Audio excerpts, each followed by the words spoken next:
Benjamin Netanyahu selaku Perdana Menteri Israel dijadwalkan untuk mengunjungi Amerika Serikat dan bertemu dengan Presiden Donald Trump pada 4 Februari 2025.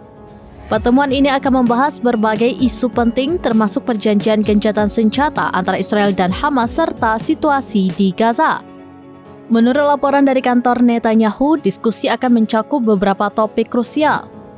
Dia mengatakan, kami akan membahas gencatan senjata, tantangan yang ditimbulkan oleh Iran, serta isu-isu utama lainnya terkait keamanan dan politik internasional. Salah satu fokus utama dalam pertemuan ini adalah pembahasan mengenai pembebasan sandera.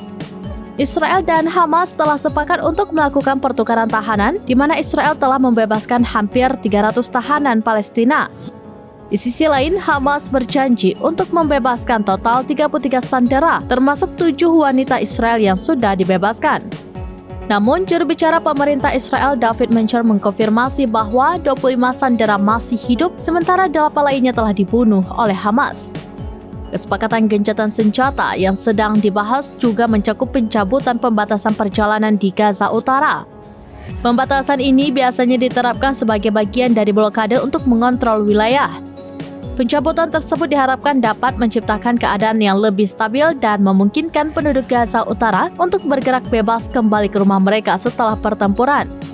Pihak berwenang di Gaza Utara melaporkan bahwa lebih dari 300.000 penduduk telah kembali ke daerah tersebut.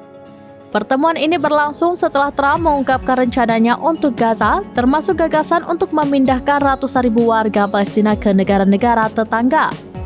Rencana ini mendapat penolakan tegas dari negara-negara Arab yang mengkritik gagasan tersebut dalam pernyataan bersama baru-baru ini.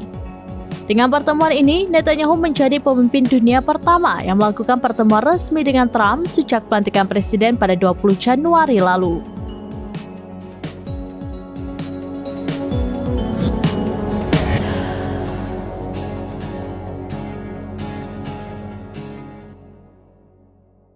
Download Tribun X sekarang, menghadirkan lokal menjadi Indonesia.